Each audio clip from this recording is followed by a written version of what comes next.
How's it going, everyone? Welcome back to my studio on wheels. We're going to go over another deck, looking for some good designs. I've got a used deck that I got in a lot of various decks, so I'm not really sure what we're getting into here, but this is a deck called Dragons. It's manufactured for GreyFox and Robert Burke Games, Belmont, North Carolina, made in the USA, by the United States Playing Card Company, as seen by the sticker. Just the regular US Playing Card Company sticker. It says Dragons there, it says Dragons here, and also on the top. And then the back, I believe this is the back of the cards, which we'll be able to see a little bit better on the cards, I think. I'm not familiar with GreyFox and Robert Burke Games. Obviously they make games, right? Probably like a Dungeons and Dragons type stuff, you know. GreyFox, White Wolf. White Wolf is a company that I'm familiar with that does games and illustrations and stuff for those games. So this is probably similar. Pretty busy in there. I mean, it's a good overall looking design for a cover. There we go. All right, well, I mean, that's just the covers, because I was going to mention that it says Dragons. You can't have it upside down on the, you know, card table. Not that you can't have it upside down, but, you know, it conflicts. But I actually think this is probably the back of the card. We'll know in a second when we open them. We got some serpents there, and these just look like just interesting patterns. And then you've got the framing. Yeah, so actually this is the opposite. If you look here, if you could have a circle in the center, which is what this is, a circle in the center. Looks like what they did, though it's not the same pattern. They cut the circle and then flipped it. Right, now you got 4 sections. It's an interesting effect. And then the rest of this looks like it's the same in each segment. This, all 4. Which is really what you want on a playing card, in the back of a playing card. But of course this is the cover, so you can do whatever you want with the cover. The back, there we go. I think you can see it better on this card though. So here we've got more dragons than on the cover. You got some here, then you got some larger ones here. The scroll work looks like you got a very small one there. Other than that, everything's you got the center. It's very symmetrical. It's dead center. It's very symmetrical. Your quadrants, they did their design work. They've got the background, these lines. Okay, so you got 4 here. You got the lines coming off of each one of these, and then you've got your centers. You've got lines going up and down. Now that's your backgrounds. Oh, and there's these ones too, coming off of here. Right, so that's your deep background. And then you've got these elements there and there. If you were designing it on a computer and you were doing segments, I mean, you'd only have to draw half of that, and the other half would draw. Same with here, you'd only really have to draw half of that.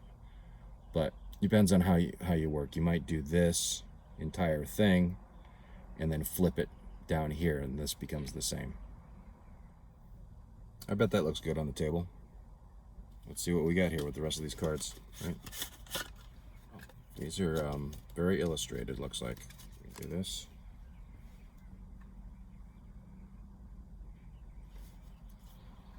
Oh, what's that? Joker? Looks a little more like a fish monster than a dragon, but okay, so the Jokers look like they're the same in color. Yeah, it might be a fish type of serpent, because those might be bubbles there. Oh wow, these are all, there's paintings on every one of these. Even the numbers, which, that's unusual. So this is an illustrated deck. It looks like they just took illustrations, probably from their series of books or their games. They're probably, as I suspected, a Dungeons and Dragons type of a gaming company. These are pretty serious. These are full-on paintings. I don't see any naming going on. Looks like there's different elementals that they represent.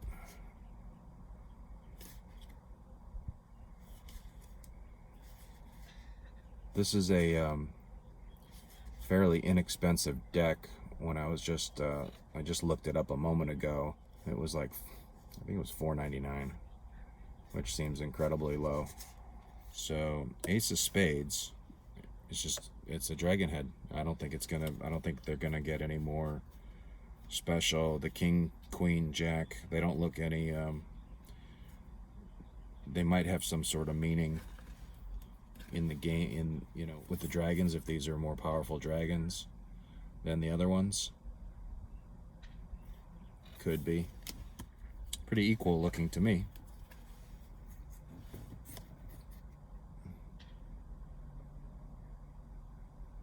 Alright, so we've got 2 advertising cards. One for Captain's Wager. GreyFox Games logo in the corner.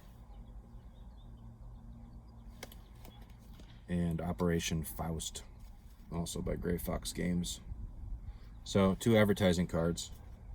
All the rest of this deck looks pretty similar to itself.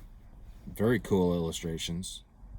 So things we can talk about would be, their choice in fonts for their numbers and for their letters. It's an old beat up style. Looks like stone. So they built a frame. Seems like they've all got this frame. It looks a little bit like it's rough, like sticks, perhaps some kind of sort of vine, although they didn't go full vine with it, otherwise it would be twisting around and whatnot. But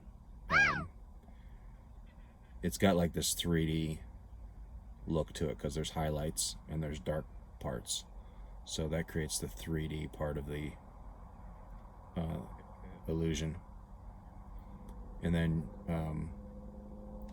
you've got this background, which I wonder if it is represented on the deck at all. Let's see. Yeah, actually it is. Okay, so that's where they got that from. So even though they've added all this coloring,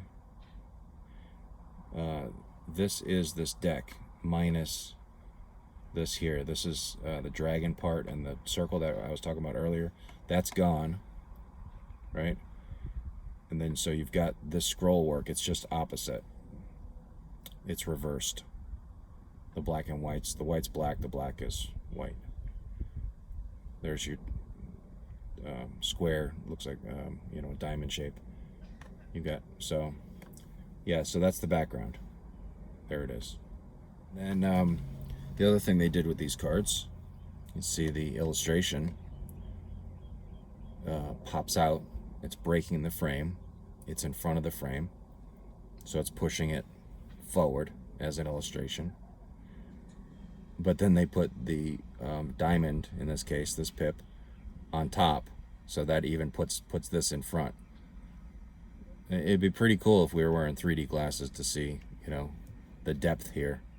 But they're trying to do it with the light and the shade and the overlap, which are all artistic tricks to fool the eye and make it more interesting.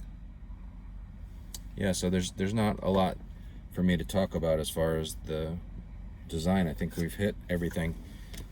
All the number cards don't have pips, so we can't really talk about their layout.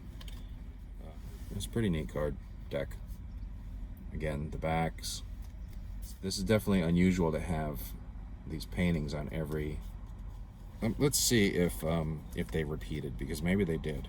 It's the same dragon. Looks like they changed the color though, in the background, and for the pips.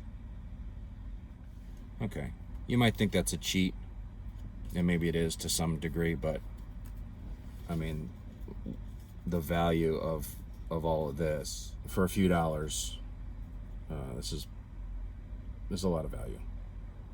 Now it sounds like I'm selling you these cards. I'm not trying to sell the cards. Well, I hope you got something out of this. We'll see you next time. Thanks for watching. Like and subscribe. Thumbs up. All right, guys. Bye-bye.